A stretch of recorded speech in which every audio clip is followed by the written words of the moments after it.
Hi ಸ್ನೇಹಿತರೆ, ಭಾಳಷ್ಟು ಜನ ನನಗೆ ಕಮೆಂಟ್ ಮಾಡ್ತಿರ್ತೀರಿ, ನಾನು ಸಿಕ್ಕಾಗೆಲ್ಲ ಕೇಳ್ತಿರ್ತೀರಿ, ನೀವು ಯಾವ ಕ್ಯಾಮ್ರಾ ಯೂಸ್ ಮಾಡ್ತೀರಿ, ಯಾವ ಮೈಕ್ ಯೂಸ್ ಮಾಡ್ತೀರಿ, ಆಮೇಲೆ ಯಾವ ಎಡಿಟಿಂಗ್ ಸಾಫ್ಟ್ವೇರ್ ಯೂಸ್ ಮಾಡ್ತೀರಿ ಅಂಥೇಳಿ. ಅದೆಲ್ಲದಕ್ಕೂ ನಿಮ್ಗೆ ನಾನು ಉತ್ತರ ಕೊಡ್ತೀನಿ ಇವತ್ತು.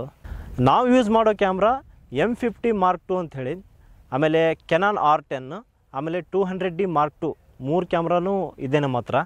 ಅದೇ ರೀತಿ ಮೈಕ್ ಮುಂಚೆ ನಾವು ಬೋಯಾ ಮೈಕ್ ಯೂಸ್ ಮಾಡ್ತಿದ್ವಿ, ವೈರ್ ಮೈಕ್. ಒಂದು 800 ರೂಪಾಯಿ ಬಜೆಟ್ ರೇಂಜಲ್ಲಿ ಸಿಗುತ್ತದು. ಅದಾದಮೇಲೆ ಅಪ್ಡೇಟ್ ಆದ್ವಿ, ವೈರ್ಲೆಸ್ಸಿಗೆ ಬಂದ್ವಿ. ಡಿಜಿಟೆಕ್ ವೈರ್ಲೆಸ್ ಮೈಕ್ನ ಯೂಸ್ ಮಾಡ್ತಿದ್ವಿ, ಅದು 4,000 - 4,500 ಬೀಳುತ್ತೆ.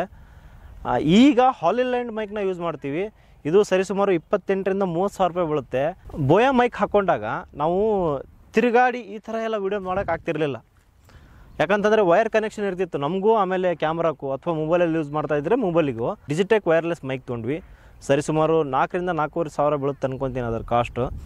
ಅದರಲ್ಲಿ ಏನು ಸಮಸ್ಯೆ ಆಗ್ತಿತ್ತಪ್ಪ ಅಂದರೆ, ಆ್ಯಕ್ಚುಲಿ ಒಳ್ಳೆ ಮೈಕೆ, ಅದ್ರೇನು ಮಾಡಬೇಕು, ಕ್ಯಾಮ್ರಾಕ್ಕೆ ಸ್ಟ್ರೇಟಾಗಿ ನಿಂತಿರ್ಬೇಕು. ಅದಕ್ಕೆ ಸ್ವಲ್ಪ ಹಿಂದೆ ಮುಂದೆ ಆದರೂ ಸಿಗ್ನಲ್ ಬ್ರೇಕ್ ಆಗುತ್ತೆ, ಸರಿಯಾಗಿ ವಾಯ್ಸ್ ತೊಗೊಳ್ಳೋದಿಲ್ಲ ಅದು.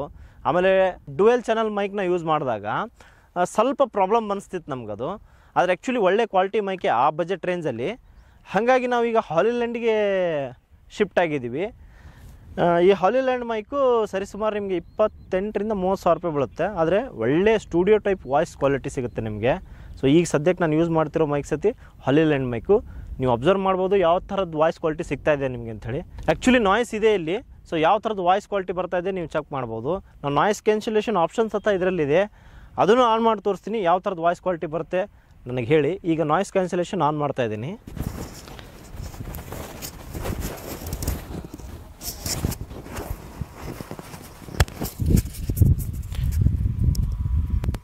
ಓಕೆ ಸ್ನೇಹಿತರೆ, ಈಗ ನಾಯ್ಸ್ ಕ್ಯಾನ್ಸಲೇಷನ್ ಆನ್ ಇದೆ.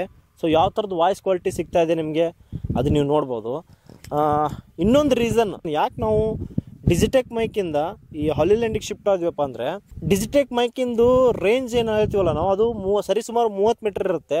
ಇದ್ರ ರೇಂಜ್ ಬಂದ್ಬಿಟ್ಟು 250 ಮೀಟರ್. ಸೊ ಅಲ್ಲಿವರೆಗೂ ಅಷ್ಟು ಡಿಸ್ಟೆನ್ಸ್ ಇದ್ರೂ ನೀವು ಶೂಟ್ ಮಾಡ್ಕೋಬೋದು. ಆಮೇಲೆ ಡಿಜಿಟೆಕ್ ಮೈಕಲ್ಲಿ ಈ ಥರ ತಿರುಗೆಲ್ಲ ನೀವು ಮಾತಾಡ್ತಾ ಇದ್ದೀರಪ್ಪ ಅಂತಂದರೆ ವಾಯ್ಸ್ ತುಂಬಾ ಬ್ರೇಕ್ ಆಗುತ್ತೆ. ಆದರೆ ಈ ಹಾಲಿಲ್ಯಾಂಡಲ್ಲಿ ಆ ಥರದ ಸಮಸ್ಯೆ ಆಗೋದಿಲ್ಲ. ಸೊ ಸಿಗ್ನಲ್ ಬ್ರೇಕ್ ಆಗೋದಿಲ್ಲ ನಿಮ್ಮದು. ಸ್ನೇಹಿತರೆ, ಈಗ ಇದ್ರದ್ದು ರೇಂಜ್ ಚೆಕ್ ಮಾಡೋಣ. ಕ್ಯಾಮ್ರಾದಿಂದ ನಾನು 4-5 ಮೀಟರ್ ಡಿಸ್ಟೆನ್ಸಲ್ಲಿದ್ದೀನಿ. ಯಾವ ಥರದ್ದು ವಾಯ್ಸ್ ಕ್ವಾಲಿಟಿ ಬರ್ತಾ ಇದೆ ನನಗೆ ಹೇಳಿ. ಈಗ ಒಂದು 50 ಮೀಟರ್ಸ್ ಡಿಸ್ಟೆನ್ಸಿಗೆ ಹೋಗ್ತೀನಿ, ಅವಾಗ ಯಾವ ಥರದ್ದು ವಾಯ್ಸ್ ಕ್ವಾಲಿಟಿ ಬರುತ್ತೆ ಅಬ್ಸರ್ವ್ ಮಾಡೋಣ. ಸ್ನೇಹಿತರೆ, ಈಗ ಸರಿಸುಮಾರು ಒಂದು 50 ಮೀಟರ್ ಡಿಸ್ಟೆನ್ಸಲ್ಲಿದ್ದೀನಿ. ಈಗ ನಾನು ಯಾವ ಥರದ್ದು ವಾಯ್ಸ್ ಕ್ವಾಲಿಟಿ ಬರ್ತಾ ಇದೆ ನೀವು ಕಮೆಂಟ್ ಮೂಲಕ ತಿಳಿಸಿ. ಸ್ನೇಹಿತರೆ, ಸರಿಸುಮಾರು ಒಂದು 100 ಮೀಟರ್ ಡಿಸ್ಟೆನ್ಸಲ್ಲಿದ್ದೀನಿ. ಯಾವ ಥರದ್ದು ವಾಯ್ಸ್ ಕ್ವಾಲಿಟಿ ಬರ್ತಾ ಇದೆ ನನಗೆ ಕಮೆಂಟ್ ಮೂಲಕ ತಿಳಿಸಿ. ಸ್ನೇಹಿತರೆ, ಭಾಳಷ್ಟು ಜನ ನಂಗೆ ಕಮೆಂಟ್ ಮಾಡ್ತೀರಿ, ನೀವು ಎಡಿಟಿಂಗ್ಗೋಸ್ಕರ ಯಾವ ಸಾಫ್ಟ್ವೇರ್ ಯೂಸ್ ಮಾಡ್ತೀರಿ ಅಂತೇಳಿ. ಆ್ಯಕ್ಚುಲಿ ನಾವು ಯೂಸ್ ಮಾಡೋ ಸಾಫ್ಟ್ವೇರ್ ಬಂದುಬಿಟ್ಟು ಪ್ರೀಮಿಯರ್ ಪ್ರೋ. ಸ್ಟಾರ್ಟಿಂಗ್ ಟೈಮಲ್ಲಿ ನಾವು ಮೊಬೈಲಲ್ಲೇ ಸಿನಿಮಾ ತೆಗಿತಿದ್ವಿ. ಆವಾಗ ಕೈನ್ ಮಾಸ್ಟರಲ್ಲಿ ಮಾಡ್ತಿದ್ವಿ. ಅದು ತುಂಬ ಒಳ್ಳೆ ಸಾಫ್ಟ್ವೇರ್ ಆ್ಯಕ್ಚುಲಿ. ಆ ಮೂಮೆಂಟಲ್ಲಿ ನಮ್ಮ ಹತ್ರ ಏನೂ ಇದ್ದಿಲ್ಲ, ಒಂದು ಮೊಬೈಲ್ OnePlus ಮೊಬೈಲು, ಆಮೇಲೆ ಒಂದು ಬೋಯಾ ಮೈಕ್ ಇತ್ತು. ಅದರಲ್ಲೇ ಎಷ್ಟೋ 1-2 ಸಿನಿಮಾ ಮಾಡಿದ್ದೀವಿ ನಾವು. ಸೇಫ್ಟಿ ಸಲುವಾಗಿ ಏನು ಮಾಡಿದ್ವಿ, ಕಾರಣಾಂತರಗಳಿಂದ ಆ ಸಿನಿಮಾ ತೆಗಿಬೇಕಾಗಿ ಬಂತು. ನಾವು ಯೂಟ್ಯೂಬಿಂದ ಅದನ್ನು ತೆಗೆದ್ವಿ. ಆಮೇಲೆ ಅಪ್ಡೇಟ್ ಆಗ್ತಾ ಬಂದ್ವಿ. ಆಮೇಲೆ ಈಗ ಪ್ರೆಸೆಂಟ್ ನಮ್ಮ ಹತ್ರ 3 ಕ್ಯಾಮ್ರಾ, 2 ಸಿಸ್ಟಮ್ಮು, 2 ಮೈಕ್ಸ್ ಇದಾವೆ. ಭಾಳ ಖುಷಿ ಅನ್ಸುತ್ತೆ ನಮಗೆ. ಇದೆಲ್ಲ ನಿಮ್ಮ ಪ್ರೋತ್ಸಾಹದಿಂದ ಆಗಿರೋದು. ನನಗೆ ನೀವು ಯಾವ ಮೈಕ್ ರೆಕಮೆಂಡ್ ಮಾಡ್ತೀರಿ ಅಂತ ಕೇಳಿದ್ರೆ, ಬೋಯಾ ಮೈಕ್ ಆದರೂ ತಗೊಳ್ಳಿ, ಡಿಜಿಟೆಕ್ ಮೈಕ್ ಆದರೂ ತಗೊಳ್ಳಿ, ಹಾಲಿಲ್ಯಾಂಡ್ ಮೈಕ್ ಆದರೂ ತಗೊಳ್ಳಿ. ಅದು ನಿಮ್ಮ ಕಂಟೆಂಟ್ಸ್ ಮೇಲೆ ಡಿಪೆಂಡ್ ಆಗುತ್ತೆ. ಯಾವ ಪರ್ಪಸ್ಗೆ ನೀವು ಅದನ್ನ ಯೂಸ್ ಮಾಡ್ತಾ ಇದ್ದೀರಿ, ನಿಮ್ಮ ಕಂಟೆಂಟ್ ಯಾವ ರೀತಿ ಇದಾವೆ ಅದ್ರ ಮೇಲೆ ಡಿಪೆಂಡ್ ಆಗುತ್ತದು. ನಾನು ಒಂದು ಕುಂತಲ್ಲೇ ನಾನು ವಿಡಿಯೋಸ್ ಮಾಡ್ತೀನಿ, ಈ ಥರ ಹಳ್ಳಿ ಎಲ್ಲ ಮಾಡೋದಿಲ್ಲ, ಅಥವಾ ಈ ಥರ ತಿರುಗಿ ನಾನು ಮಾತಾಡೋದಿಲ್ಲ ಅಂತಂದರೆ ನೀವು ಬೋಯಾ ವೈರ್ ಮೈಕ್ ಒಂದು 800 ಸಿಗುತ್ತಲ್ಲ ಬೋಯಾ ಮೈಕ್, ಅದನ್ನೇ ಯೂಸ್ ಮಾಡ್ಬೋದು. ಸಪೋಸ್ ನಿಮ್ಗೆ ವೈರ್ಲೆಸ್ ಮೈಕ್ ಬೇಕು, ಬಜೆಟ್ ರೇಂಜಲ್ಲಿ ಬೇಕಂತಂದ್ರೆ ಡಿಜಿಟೆಕ್ ಮೈಕ್ನ ತಗೊಳ್ಳಿ. ಒಂದು 4,000 - 4,500 ಬಂದ್ಬಿಡುತ್ತೆ ನಿಮಗೆ. ಒಂದು ಆ ಬಜೆಟಲ್ಲಿ ಅದು ಪರ್ಫೆಕ್ಟ್ ಇದೆ, ಒಳ್ಳೆ ವಾಯ್ಸ್ ಕ್ವಾಲಿಟಿನೇ ಕೊಡುತ್ತೆ. ಅದರ ಲಿಮಿಟೇಷನ್ಸ್ ಹೇಳಿದ್ನಲ್ಲ, ನಾನು ಈ ಥರ ತಿರುಗಿ ಮಾತಾಡ್ತೀನಿ, ಅಥವಾ ನನ್ನ ಕಂಟೆಂಟ್ ಈ ಥರ ಇದೆ, ನಾವು ಮೂವ್ಮೆಂಟ್ ಆಗ್ತಿರ್ಬೇಕು ನನ್ನ ಕಂಟೆಂಟಲ್ಲಿ ಅಂತಂದರೆ ಆ ಮೈಕ್ ಅಷ್ಟು ಸೂಟೇಬಲ್ ಅಲ್ಲ. ನನ್ನ ಅಭಿಪ್ರಾಯ, ವೈಯಕ್ತಿಕ ಅಭಿಪ್ರಾಯ ಇದು. ನನ್ನ ಬಜೆಟ್ ಏನೂ ಪ್ರಾಬ್ಲಮ್ ಇಲ್ಲ ಅಂತಂದರೆ ಹಾಲಿಲ್ಯಾಂಡು, ರೋಡು ಅಥವಾ DJI ಅಂಥೇಳಿ ಮೈಕ್ಸ್ ಬರ್ತವೆ. ಸರಿಸುಮಾರು ಒಂದು 28,000 - 32,000 ರೇಂಜಲ್ಲಿ. ಸೊ ಅದರಲ್ಲಿ ಯಾವುದಾದ್ರೂ ತೊಗೊಳ್ಳಿ, ನಿಮ್ಗೆ ಯಾವುದು ಸೂಟ್ ಅನಿಸುತ್ತೋ, ನಿಮ್ಗೆ ಯಾವ್ದು ಸರಿ ಅನಿಸುತ್ತೋ ಆ ಮೈಕ್ನ ಯೂಸ್ ಮಾಡಿ. ನಾನು ಪರ್ಸ್ನಲಿ ಡಿಜಿಟೆಕ್ ಮೈಕ್ ಯೂಸ್ ಮಾಡಿದಾಗ ಐಫೋನಲ್ಲಿ ಅಥವಾ ಮೊಬೈಲಿಗೆ ಹಾಕಿದರೆ ಅಷ್ಟು ನಾಯ್ಸ್ ಬರೋಲ್ಲ. ಆದರೆ ಕ್ಯಾಮ್ರಾಗೆ ಹಾಕಿದರೆ ಸ್ವಲ್ಪ ಜಾಸ್ತಿನೇ ನಾಯ್ಸ್ ತೊಗೊಳುತ್ತದು. ಭಾಳಷ್ಟು ಜನ ನಾನು ಕಮೆಂಟ್ ಮಾಡ್ತಿರ್ತೀರಿ, ನಿಮ್ಮ ಸಿನಿಮಾಗಳಲ್ಲಿ ವಾಯ್ಸು ಸರಿ ಇರೋದಿಲ್ಲ, ವಾಯ್ಸ್ ಕ್ವಾಲಿಟಿ ಅಷ್ಟು ನೀಟಾಗಿ ಬರೋದಿಲ್ಲ ಅಂಥೇಳಿ ಅದರ ಸಂಬಂಧನೇ ನಾವು ಈಗ ಹಾಲಿಲ್ಯಾಂಡ್ ಮೈಕಿಗೆ ಶಿಫ್ಟ್ ಆಗಿರೋದು. ಇದ್ರದ್ದು ಕ್ವಾಲಿಟಿ ತುಂಬ ಚೆನ್ನಾಗಿದೆ. ಈಗ ಆಲ್ರೆಡಿ ನೀವು ಕೇಳ್ತಾ ಇದ್ದೀರಿ, ಒಂದು ಸ್ಟುಡಿಯೋ ಟೈಪ್ ಕ್ವಾಲಿಟಿ, ಒಂದು ಪ್ರೀಮಿಯಂ ಆಡಿಯೋ ಕ್ವಾಲಿಟಿ ನಿಮ್ಗೆ ಸಿಗುತ್ತೆ ಇದರಲ್ಲಿ. ಅದಕ್ಕೋಸ್ಕರ ನಾನು ತೊಗೊಂಡೆ, ಕಂತಲ್ಲಿ ತೊಗೊಂಡಿದ್ದೀನಿ, ಕಟ್ಟಬೇಕು ಇದನ್ನು ಆ್ಯಕ್ಚುಲಿನು. ಸ್ನೇಹಿತರೆ, ಈ ಹಾಲಿಲ್ಯಾಂಡ್ ಮೈಕ್ ಜೊತೆ ನನಗೆ ಈ ಥರದ್ದು 2 ಲ್ಯಾವಿಲಿಯರ್ ಮೈಕ್, ಈ ಬೋಯಾ ಮೈಕ್ ನಮ್ಗೆ 800 ರೂಪಾಯಿ ರೇಂಜಲ್ಲಿ ಸಿಗುತ್ತಲ್ಲ, ಅದೇ ಥರದ್ದು 2 ಲ್ಯಾವಿಲಿಯರ್ ಮೈಕ್ ಸತಿ ಫ್ರೀ ಕೊಟ್ಟಿದ್ದಾರೆ.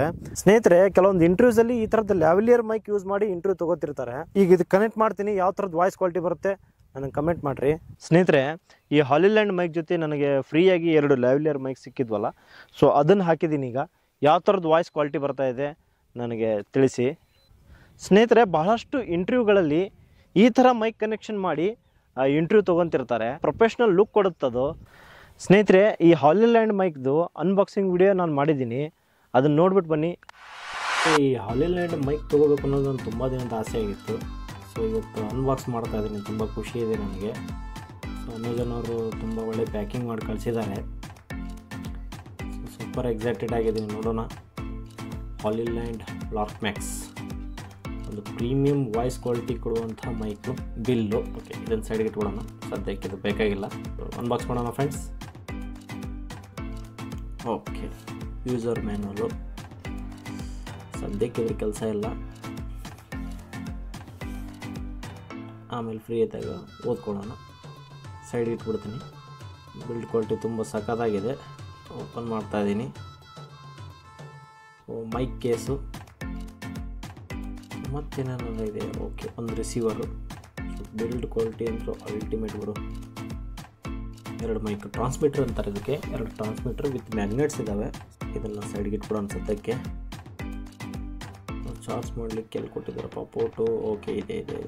ಸೊ ಇಲ್ಲಿಂದ ಚಾರ್ಜ್ ಮಾಡ್ಬೋದು. ಮತ್ತೇನೇನೆಲ್ಲ ಇದೆ ಚೆಕ್ ಮಾಡೋಣ. ವಿಂಡ್ ಶೀಲ್ಡ್ ಅಂದರೆ ಇದರಿಂದ ನಾವು ನಾಯ್ಸ್ನ ಕ್ಯಾನ್ಸಲ್ ಮಾಡ್ಬೋದು. ತುಂಬ ಗಾಳಿ ಇದ್ದರೆ ಸೊ ಇದನ್ನು ಮೈಕ್ ಮೇಲೆ ಹಾಕಿದರೆ ನಾಯ್ಸ್ ಕಡಿಮೆ ಆಗುತ್ತೆ. ಲ್ಯಾವಿಲಿಯರ್ ಮೈಕು, ಸೊ ಅದರದ್ದು ವಿಂಡ್ ಶೀಲ್ಡು. ಐಫೋನ್ನ ಕನೆಕ್ಟ್ ಮಾಡಲಿಕ್ಕೆ ಕನೆಕ್ಟಿಂಗ್ ವಯರು.